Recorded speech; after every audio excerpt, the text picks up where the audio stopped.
Sarah Chen stepped out of the silver transport van, her boots crunching against the gravel of the range. The air was thick with dry heat, oppressive even at 0900 hours, and the base buzzed with the hum of diesel generators and distant shouts from the PT field. Her cargo pants, faded from too many wash cycles, swayed gently with each step.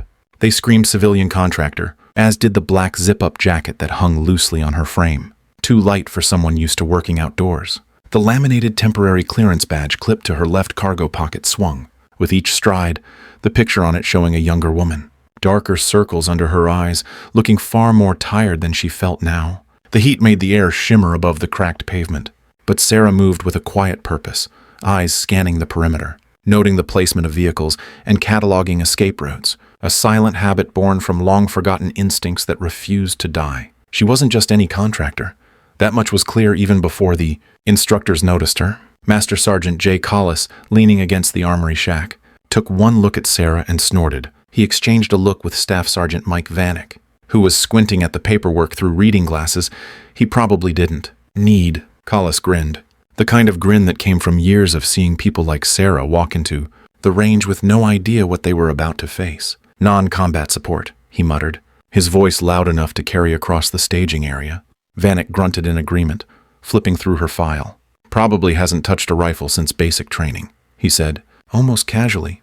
Hell, look at that gear. The thinly veiled mockery dripped from his tone, and the younger reservists snickered in the background, their eyes flicking between Sarah and their instructors. Sarah didn't flinch. She didn't acknowledge the comments or the cruel laughter from the young men. Instead, she kept walking, her movements slow but deliberate, her focus sharp, as if the noise didn't exist. She was used to this, and it had long since stopped bothering her. At the intake desk, the corporal barely glanced up from his coffee. Lane 9, he mumbled, pointing towards the end of the range, where the acoustics were terrible, and the wind pushed the sound of gunshots back toward the shooters. The corner lane, where the forgotten and the misjudged were often sent. Sarah gave a slight nod and made her way past the two young reservists, who were already starting to bet against her. $20 says she can't hit the broadside of a barn. Boss, one of them whispered loudly enough for Sarah to hear, his voice tinged with that false bravado only youth could afford. The other one laughed, clearly amused by his own wit. But bet she's here because her supervisor checked some diversity box. Now we get to babysit? Sarah didn't react. She wasn't here to prove anything to them. She was here to do her job, just like she had done countless times before. She dropped her kit bag on the scarred wooden bench at lane 9, unzipped it slowly, each movement methodical, precise. Inside, her equipment looked nothing like what the instructors expected custom-molded. Earplugs, soft leather gloves with reinforced fingertips, and a small black case containing a sight adjustment tool that had been used, far more than anything the base armory owned. Her hands moved with the practiced fluidity of someone who had done this thousands of times before. There was nothing casual about her setup. The M4 carbine she was assigned was standard issue, no customizations, just a weapon that had seen more training rounds than most soldiers would ever fire in their careers. She checked it over quickly, like greeting an old friend. The bolt was clean, properly lubricated. The sling tension was just right. She ran her thumb along the receiver, feeling the story it told the wearer from thousands of hands, the scratches that marked its past, and the smoothness of the trigger that spoke of countless hours spent, familiarizing herself with it. Behind her, the snide remarks didn't stop. Jesus, she's taking forever, Collis called out, clearly irritated at the time Sarah was spending. This isn't brain surgery, lady, Vanek added, his voice dripping with sarcasm. Sarah ignored them, her focus fixed entirely on her weapon. She chambered around with a single smooth motion, the bolt clicking home in a way that cut through the ambient noise like a knife. She settled into her firing stance, feet shoulder-width apart, weight slightly forward, breathing steady and controlled. Her left elbow found its natural place, creating the steady platform she needed to fire. She lifted the rifle to her cheek, aligning her sight picture with the target downrange. The crack of her first shot echoed through the range, sharp and clean, but it went wide. It caught the outer ring of the target, but not the bullseye. The shots from the other lanes rang out in a chorus of amateur attempts. Some laughter mixed in. One of the reservists sneered and muttered, "Told you, dash shooters always pull wide on their first shot." Another one chuckled, the mean-spirited laughter making its way down the firing line. $5 says she doesn't finish the full string. Sarah didn't react. She didn't turn her head, didn't tense up. Instead, she took a slow breath, held it, and adjusted her stance ever so slightly. Her grip on the rifle tightened just a bit. Her focus sharpened, and the next round found its mark in the center of the target. The paper snapped from the force of the hit, and Sarah knew, even before the spotter confirmed, that the shot was perfect. The following shots followed in a similar rhythm, each one finding the bullseye, each one tighter than the last. The chatter from the other shooters slowly faded away as they watched her work. By the seventh shot, the range had fallen into complete silence, except for the methodical crack of Sarah's rifle. Even the instructors stood still, watching her with a growing sense of unease. This wasn't how it was supposed to be. She wasn't supposed to be this good. Sarah took a slow breath, standing still for a moment as she surveyed the range. The heat clung to everything, making the air shimmer in the distance. She reached for her M4 carbine, her fingers brushing the worn metal of the stock. With steady hands, she checked the bolt, ensuring everything was properly aligned. Her movements were methodical, deliberate, like someone who had gone through this routine countless times before. She adjusted the sling with a practiced touch, ensuring it was snug against her shoulder, just the way she liked it. Each action was precise, as if she were performing a ritual, not just preparing for a standard range session. Behind her, the murmurs of the other soldiers continued. Their voices carried across the range like a chorus of disbelief. Is she really taking this long to get ready?" one muttered. Another chuckled. "She's probably just going to mess it all up." Despite the mocking tone, Sarah didn't flinch. She simply focused on the task at hand, testing the trigger, ensuring it had the crisp pull she expected, just like the thousands of other weapons she'd fired over the years. With a smooth motion, she chambered around. The rifle was ready. She set her stance, feet shoulder-width apart, weight slightly forward, breathing deep and even. She lifted the rifle to her shoulder, her cheek finding the stock with a muscle memory precision that didn't need to be thought about anymore. The shot rang out sharp, clean, and cutting through the air. The sound was familiar, almost comforting, but the bullet didn't hit dead center. It veered just slightly to the right, catching the outer ring of the target. A solid shot, but not perfect. It wasn't going to impress anyone who was already mocking her. The voices behind her didn't stop. "Told you," one of the reservists said with a snicker. "She's just one of those people who think they can shoot from watching YouTube." His partner laughed along with him, their voices echoing with a cruel edge. Sarah didn't react. She didn't even give them the satisfaction of looking back. Instead, she took a breath, steadied herself, and adjusted her grip. Her next shot was different. The rifle's recoil barely moved her, her hands reacting with such precision that the second round landed exactly where she wanted it to dead center. The sound of the bullet hitting the target was sharp and final, the paper snapping with the impact. Sarah didn't pause.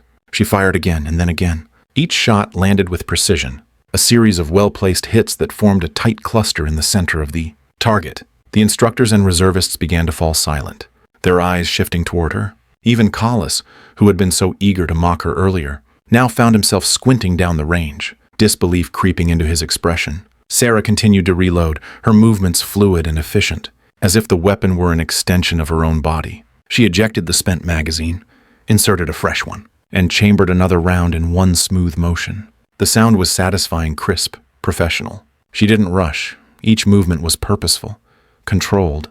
Her eyes remained locked on the target, her mind clear of the mockery and distractions around her. As she fired again, the shots continued to land precisely where she intended, the groupings growing tighter with each pull of the trigger. Behind her, the silence was palpable now. The voices had stopped, replaced by the sound of Sarah's rifle and the distant hum of the bass. The tension in the air had shifted. The reservists, who had once been so sure of their bets, now stood frozen, their previous mockery replaced with uncertainty. Collis, too, was now leaning forward, his hands resting on the top of the armory shack, trying to get a better look at her target. Sarah's precision was unnerving, her skill was undeniable, yet her expression remained unchanged, as calm and composed as when she first set foot on the range. As she finished the last round of her string, Sarah paused, her rifle held steady in her hands. She allowed herself a single glance down the range at the target screen. The grouping was tight, far tighter than anything the instructors had seen all day. It was the kind of shooting they only dreamed of on their best days. And here she was, a civilian contractor with no military background in their eyes, out shooting them effortlessly. But she didn't look at the target with pride or arrogance. Instead, she checked her rifle once more, cleaned the chamber, and prepared to pack up, her movements slow, deliberate, almost ritualistic in their precision. The others watched her in silence now, the shift in the air unmistakable. They couldn't deny it anymore. Sarah was no beginner. She wasn't just lucky, she was a professional, and her calm demeanor said everything.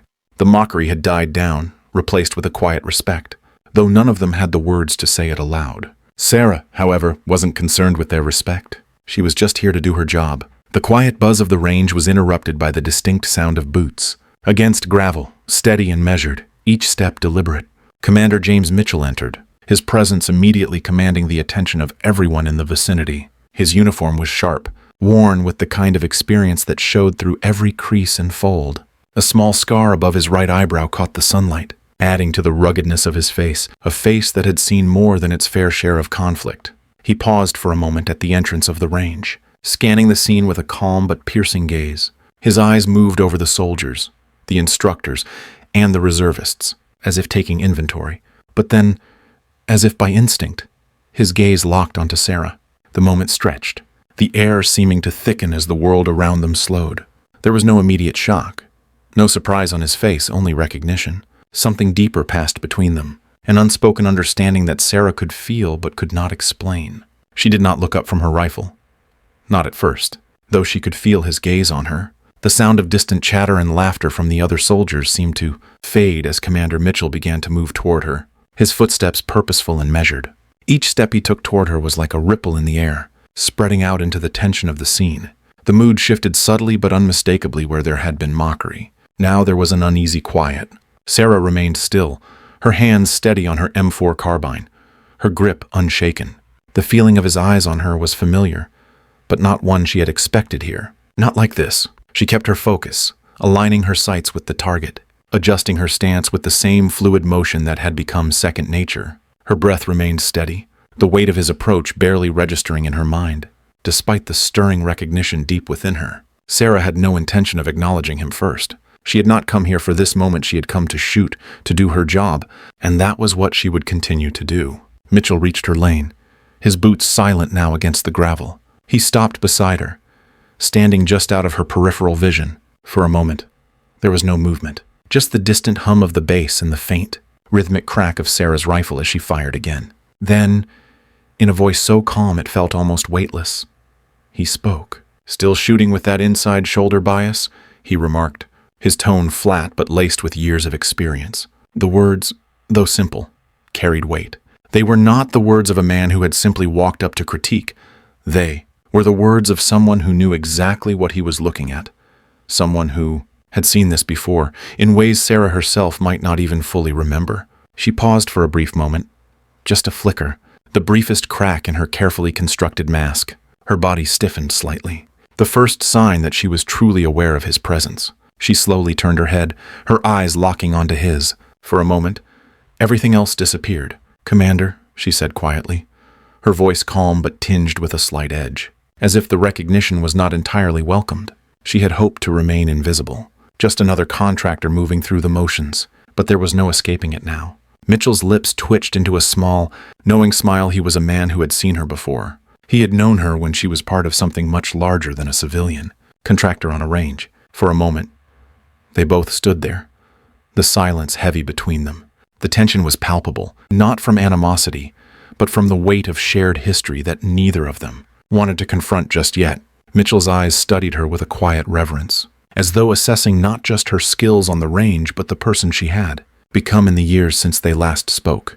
"Been a long time, Sarah," he finally said, his voice carrying the calm assurance of someone who had been through more than a few firefights. There was no rush in his words, no eagerness to explain or demand. He simply stated it as a fact, as though acknowledging the passing of time was all that was needed. "Last I heard, you disappeared into the civilian world completely," he added, his gaze never leaving her.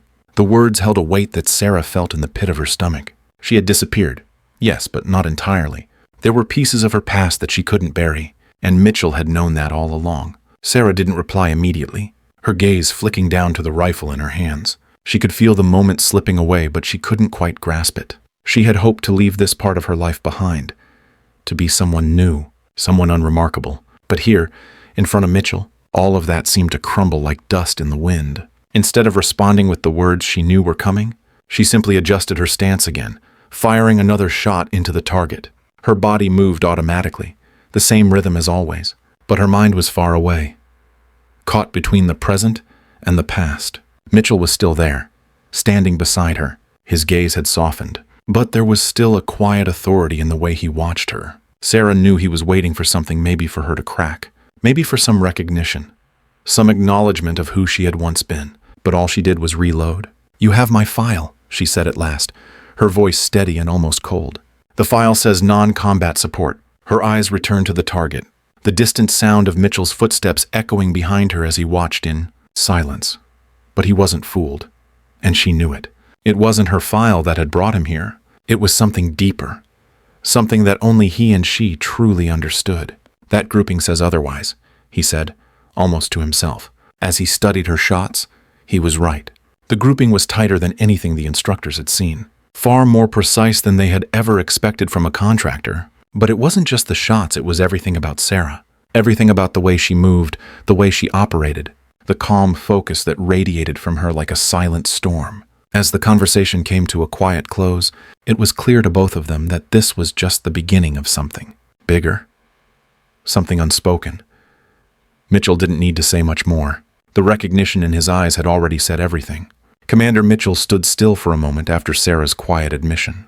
His eyes lingered on the target screen, taking in the flawless grouping, the kind of marksmanship only seen in those who had been trained under the most extreme conditions. The silence between them was thick, heavy with unsaid words and unspoken history. Then, without shifting his gaze, he spoke again, his voice low but authoritative. "You've heard of Black Echo, haven't you?" The words hung in the air, and the atmosphere in the range seemed to tighten as the instructors and reservists exchanged glances. They had heard whispers, rumors of a program so secretive it didn't exist in any official document. But those whispers were always filled with uncertainty, with an understanding that only the highest echelons of military personnel had ever seen it firsthand. It was a program shrouded in myth, a ghost that moved through military circles without ever being fully understood. Mitchell's eyes now met Sarah's, the recognition in them clear. She hadn't just been a part of something. She was something. Black Echo wasn't a training program.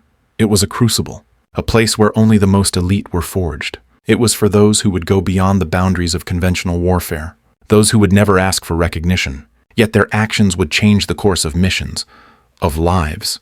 There were no second chances in Black Echo, Mitchell continued, his voice steady but filled with weight. It was a program built for those who could do the impossible, and Sarah, she did just that, more times than I can count. A flash of the past crossed Sarah's mind. Images of a sandstorm so thick it reduced visibility to near zero, of moving under cover of darkness with a 40-pound pack, and of the sting of sweat mixing with the dust caked on her face.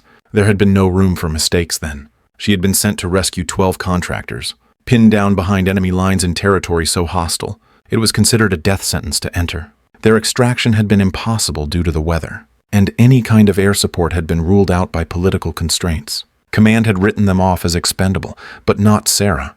She didn't walk away from the mission. She went in alone. Mitchell paused for a moment, allowing the weight of his words to sink in. The weather was impossible. The terrain was unforgiving. The satellite intelligence said it couldn't be done. But she did it. She moved in, and she got all 12 of them out. No casualties on our side, and she didn't leave a trace. She took fire from 3 directions, and still, she cleared the path for their exit. The instructors were silent now, their mockery gone, replaced by confusion and awe. They couldn't fathom it.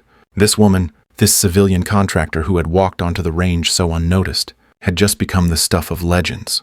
They had no frame of reference for what Mitchell was describing. Their training, their experience, didn't come close to understanding the kind of operation Sarah had pulled off. Her skill, her ability to perform under pressure, none of it made sense to them in the context of the person they thought they knew. "Do you understand?" Mitchell's voice cut through the air again, a subtle challenge hanging in the question. He turned his attention to the instructors, his gaze sharp and unyielding. The kind of precision required in that operation. The level of competence to take out 37 enemy combatants from distances so great they couldn't be seen. That wasn't just military training. That was instinct, intuition, and patience, the kind of skill that doesn't fade, even when the world is falling apart around you. The instructors remained frozen, their eyes wide, their understanding slowly dawning. Mitchell's words were laced with a reverence that couldn't be faked. He had seen it before, had watched Sarah work in situations where failure meant death. And he knew better than anyone what it took to survive and to succeed under those conditions. Mitchell's eyes shifted to Sarah, the respect evident in his gaze. She didn't just complete the mission, he added quietly. She redefined what was possible. She saved lives when no one else could. And she did it all while being written off by the very people she was saving. For a long moment, the only sound in the range was the soft hum of the air conditioning units, the kind of quiet that only comes after a revelation. The reservists, who had been laughing at Sarah only hours before, now stared at her with something akin to awe. They couldn't look at her the same way again, couldn't unsee the woman who had operated in conditions so extreme that their own training seemed laughable by comparison. Sarah's thoughts returned to that mission. The way the wind had howled through the sandstorm, the grit stinging her eyes as she moved in silence. It had been the kind of operation where a single misstep meant the end. But she hadn't faltered. She had taken down targets from half a mile away, moving with the precision of a shadow. Her rifle the only thing that stood between the contractors and their enemies. She had carried them to safety, one group of 3 at a time, under cover of darkness, each step calculated, each decision life or death. Mitchell continued to speak, his words punctuating the silence in the room. She wasn't just part of Black Echo, she was Black Echo. Her ink tells the story. That skull and the crossed harpoons aren't decoration. They're earned. You don't get those unless you've been through hell and come out alive on the other side. Sarah's hand moved subconsciously to her wrist, the tattoo barely visible as she shifted her gear. The instructors stared, their eyes widening as they finally understood the meaning behind the faded black ink that had so intrigued them earlier. The insignia wasn't something you picked up at a parlor. It was the mark of someone who had survived the unthinkable. Someone who had done things they couldn't even begin to imagine. Black Echo isn't a story for the faint of heart, Mitchell said, his voice carrying the weight of a man who knew too well the price of such operations. It's not a program that exists on paper. It's a place for those who can take on the impossible. People like Sarah. The room was silent, and even the instructors knew it. Sarah's past had just been laid bare, not for public recognition, but for those who understood the significance of her sacrifice, her skill, and her ability to carry out the kind of missions that were never supposed to happen. The truth of her story of her legendary actions was now more than a whisper. It was a reality they would never forget. The air in the range was thick with an almost suffocating silence, the weight of Mitchell's words still hanging in the air. The reservists, once so full of jokes and mockery, now stood motionless, their faces unreadable. The instructors, who had ridiculed Sarah as just another desk jockey, now seemed to shrink under the gravity of what they had just learned.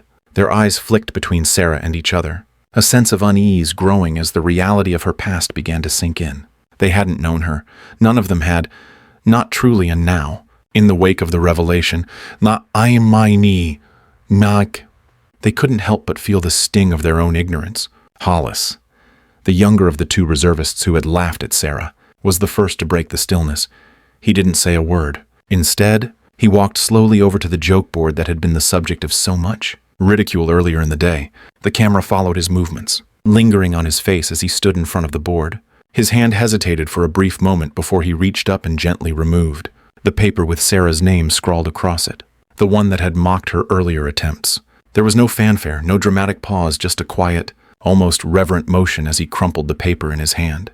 He stood there for a few moments longer, staring at the ball of paper, as if it weighed more than just the ink on the page. The camera lingered on Hollis's face, capturing the slow realization that washed over him. His expression shifted from one of smug amusement to something more akin to guilt, and then, slowly, to humility. The judgment he had passed on Sarah, based entirely on her appearance and the assumptions he had made, now seemed absurd, shallow. He hadn't seen the strength beneath her calm exterior, the history behind those steady hands, the competence that could not be measured by anyone's standards but her own. As the realization sunk in, a tightness grew in his chest. His eyes flickered towards Sarah, who was still packing up her gear with the same quiet precision, her focus never wavering, her past hidden beneath layers of silence and skill. Behind him, the instructors stood, their bodies tense, their eyes darting toward each other in uncomfortable acknowledgement. They had underestimated Sarah, had dismissed her without a second thought, and now they were left to grapple with the truth. Their faces were a mixture of regret and disbelief, the kind that comes when you realize you've made a judgment so wrong it's almost impossible to rectify. Master Sergeant Collis shifted on his feet, a frown creasing his brow as he glanced at Vanek, who had also gone quiet. his glasses perched precariously on the edge of his nose as he stared off into the distance. Neither of them spoke, but the heaviness between them spoke volumes. They had built their careers on identifying weaknesses in others, and yet they had missed the most glaring strength right in front of them. They had misjudged her. And now, they could only stand in the quiet aftershock of that mistake. Vanek, always the one to make a joke when things got too heavy, now remained silent. His shoulders hunched as if he wanted to shrink away from the weight of his own actions. He had mocked Sarah's civilian gear, her non-combat status, and now that mockery seemed hollow, like a childish outburst that had no place in a world where lives were at stake. His earlier words, made with such casual disdain, echoed in his mind, each one a stinging reminder of how far off he had been. Even Collis, the one who had sneered most loudly at Sarah, was now struggling with the truth. His usual bravado had disappeared, replaced by a furrowed brow and a contemplative gaze. He had spent years teaching others, imparting the importance of assessing people based on their abilities, not their appearances. Yet he had failed to see the very thing that made Sarah stand apart. She had quietly done what most people would have thought impossible, and they had failed to recognize it. The irony was not lost on him. They had spent so much time judging her based on what they thought she was, but now they had to contend with the fact that their perceptions had been built on nothing but assumptions. As Sarah finished packing her gear, she stood and began to walk toward the checkout desk, the familiar weight of her rifle slung across her back. The rest of the range seemed to fade away, the tension still thick in the air. But Sarah moved as though nothing had changed. To her, this was just another day, another task to complete, another mission to finish. The instructors and reservists, meanwhile, were left to process what they had learned about her, about the depth of her skill, the breadth of her experience, and the quiet strength she carried with her, unnoticed by the world. Hollis, still holding the crumpled paper in his hand, took one last look at Sarah as she walked away, her silhouette framed by the door as she exited the range. He knew, in that moment, that his understanding of what it meant to be a soldier, a warrior, had shifted. He had learned the hard way that some of the most powerful people in the world walk among us every day, unnoticed and unrecognized, because they don't need to be seen. Their actions speak for themselves. The camera lingered on Hollis's face for a moment longer, capturing the transformation that was unfolding inside him. The mockery, the assumptions, the arrogance, all of it was gone. In its place was a quiet respect for someone he had once underestimated. As the other instructors began to shuffle back to their tasks, the realization that they had just witnessed something extraordinary settled over the range. The laughter and mockery from earlier in the day felt like a distant memory, replaced by a newfound understanding that competence doesn't always announce itself loudly. Sarah had shown them that, and, in the silence of the range, that lesson was something they would never forget. Sarah moved with the same precision she had shown all day, methodically packing up her gear. The rifle slid into its case with a smooth motion, the soft click of the zipper as familiar to her as breathing. The once bustling range now seemed distant, the noise fading into the background as she worked. She didn't rush. Each action was deliberate, each movement calculated, as though the very process of leaving was just another task to be completed. No one interrupted her. No words were exchanged. She didn't need any validation. Her actions had already spoken louder than anything anyone could have said. As Sarah turned to leave, her silhouette framed against the setting sun, the range seemed smaller, quieter, the space she occupied now marked by something unspoken. Her figure receded as she walked towards the gate, disappearing into the civilian world as she had so many times before. Her presence, once a source of mockery, was now a part of the day's quiet legend. The camera lingered on her as she walked, the distance between her and the people she left behind growing. She was the silent hero, unnoticed by most, but her impact was undeniable. The range, the instructors, the reservists, none of them would ever forget the quiet force that had moved through them. A voiceover began, its tone reflective, almost wistful. It spoke of how Sarah's story challenged the assumptions people make about others based solely on their appearance. It echoed the lesson learned too late, a reminder that strength doesn't always announce itself with fanfare. Sometimes it walks in silence, unnoticed by those too quick to judge. It reminded the audience that we all have our own assumptions, our own biases, and sometimes it takes a quiet hero to show us just how wrong we can be. The camera shifted, focusing on the faces of the military personnel still at the range. Hollis, standing near the joke board, was the first to break from the silence. His eyes were distant, his hands still holding the crumpled paper. But there was no longer the smugness there had been before. His expression was softer now, filled with the weight of the lesson he had just learned. Vanek stood nearby, his posture stiff, his hands resting by his side as he gazed toward the gate. His expression was unreadable, but there was a shift in the way he held himself, a quiet respect that hadn't been there before. They watched Sarah walk away, the weight of their earlier judgments still heavy on their minds. The instructors, once so sure of their assumptions, now found themselves reconsidering everything they had thought about her. Their eyes lingered on her figure as she disappeared from view, and for a moment, the reality of her past, of what she had been, of what she had done, settled in. There were no words exchanged, no dramatic gestures. They didn't need to say anything. Their respect, albeit unspoken, was clear in the way they stood. Still, reflective, processing the shift that had taken place in their minds. As Sarah passed through the gate, she didn't look back. The sound of her footsteps faded into the distance, and for the briefest moment, it seemed as though the world had held its breath. Behind her, the range fell into a quiet that felt almost sacred.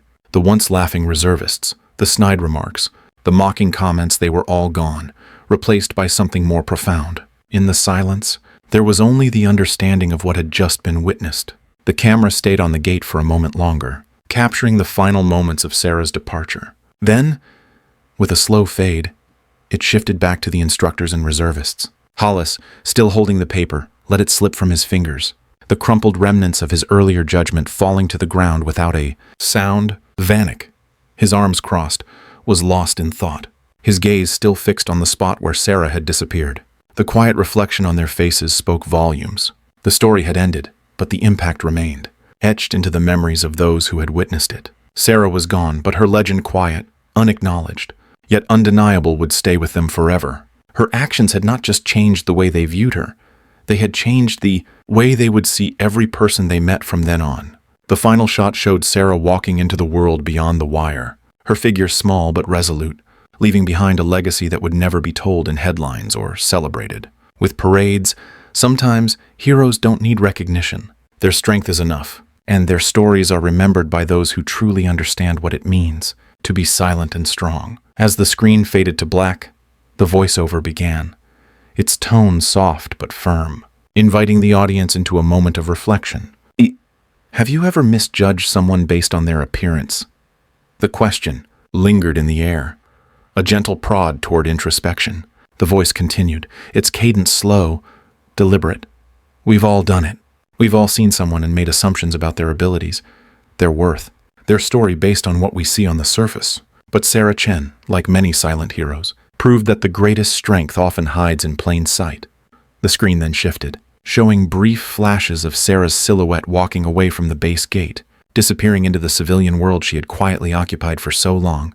The camera lingered on her disappearing figure, emphasizing her solitude, the quiet confidence in her every step. Sarah was underestimated, the voiceover continued, mocked, and written off by those who couldn't see past the surface. But when the truth was revealed, she showed them. And she showed us that true competence doesn't need validation or applause. It simply is.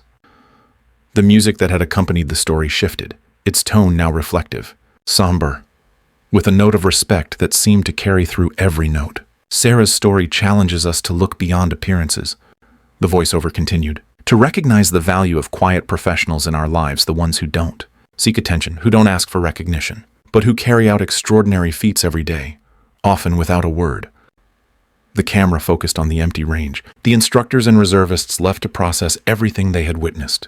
The weight of their earlier mockery, now an unspoken burden they could never shake. How many of us have overlooked someone because they didn't fit the mold we expected?